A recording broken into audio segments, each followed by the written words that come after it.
Hi everybody, welcome to the CEO Pick. This is Dave Osh. I'm interviewing today Doug Bryan, and I'm in the Mind office. And welcome, Doug, to our show.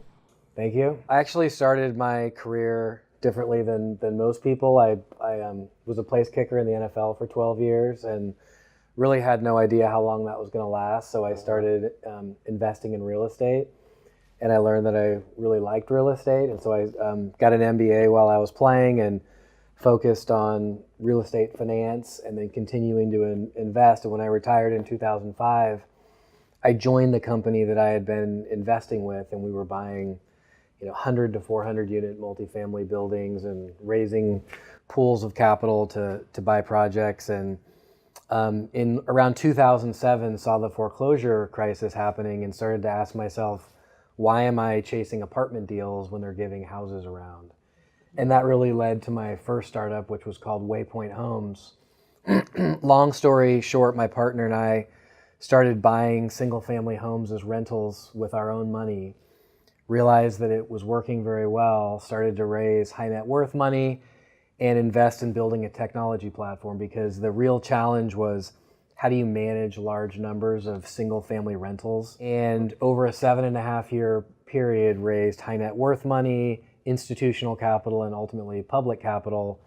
We raised about $3.5 billion of debt and equity, bought about 17,000 single family homes. And the thing that we were the most proud of is we were running 17,000 single family homes in 13 markets at the same NOI margins as large apartment buildings. Mm-hmm. So without the inherent economies of scales that you get in a 200 unit complex, our system and the logistics and use of data and automation were able to help us manage it very efficiently. And so we exited that business in early 2016 with a much bigger idea, which was to take that same capability or same approach to leveraging technology, data, and systems that we made money for a lot of Wall Street investors for with single family homes, to bring that to individual investors who own small apartment buildings. So really, apartment buildings that are 50 units or smaller, all the way down to single family homes, and giving them transparency into what's happening through an app with real-time data. So we started Mind about a year ago, and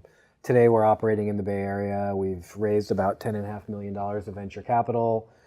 We're managing around 500 units here in the Bay Area, and largely focused on building out our technology platform that's going to allow us to be a national manager. We started focusing on culture at a much, much earlier stage. And I think, we made it work and had a great culture at Waypoint Homes, but it literally wasn't until the third or fourth year until we realized we have a problem. And so we've been a lot more proactive on building culture and just team chemistry here at Mind. And that's been a big plus for us. So can you share a little bit, how do you find the fit? Because you're recruiting people, and how do you do this culture fit? I mean, it's a combination of the personalities of my partner and I, right? So we're co-founders. We did the last company together. We're doing this one together. He's a mechanical engineer, so he very much comes from very analytical, very quantitative. He's an engineer, and a lot of the things that I bring to business, I leverage from my sports career, right? So I played for some of the best NFL coaches in history. Mike Ditka, George Seifert, Herm Edwards, Tony Dungy. Every single one of them is different, but what they were all very good at doing is being kind of authentic to themselves and figuring out like what works for them and then building a team around that. And so for us, we're just looking for a very specific type of person. And so, our team interviews for kind of the execution and experience piece of what someone brings to the table. Like, look, I don't know how to have a conversation with someone as to whether they're going to be a good property accountant. Like, send me people who they check the box. They have the right experience. They have the right knowledge. They can be a property accountant for us. And then my conversation more is like, how do you like to operate? Who are you as a person? Like, what do you want to be when you grow up? And I don't mean that in a condescending way. I asked that same question to me. Sure. I'm 46 years old. I'm still trying to figure out what I want to do when I grow up. Hopefully I'm not grown up. To understand what do they want in their career path. And I feel like, it is far from a perfect method, but like a lot of times, yeah, there is kind of a gut feel of like, this is someone that I think people would want to hang out with and work with. I think they are going to do well when we shoot a fire hose in their face and ask them to change and try something different. And, there are some people that like thrive in that environment, and there are people who can't deal with it. Like they want to know, tell me what to do and don't change it. It's like, go work for a big company.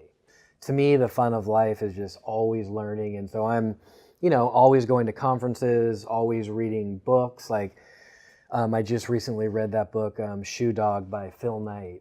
And I literally fold over pages and take notes of like how Phil Knight did something in a certain situation, or, some idea that someone had, and just constantly trying to figure out like, what do I think would work at Mind?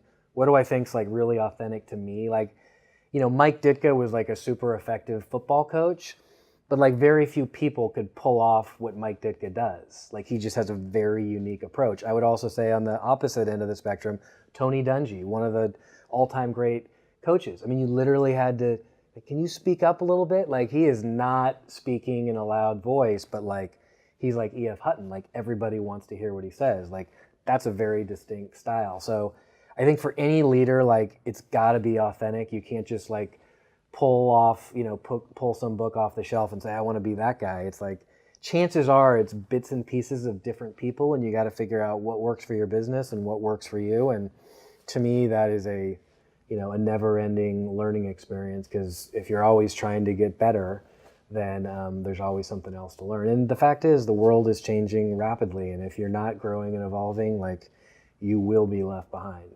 Thank you so much for sharing. I appreciate your time you took from your busy schedule running a startup, and I'm glad you joined us today. Yeah, hopefully it's helpful. Yeah, see you. Bye-bye.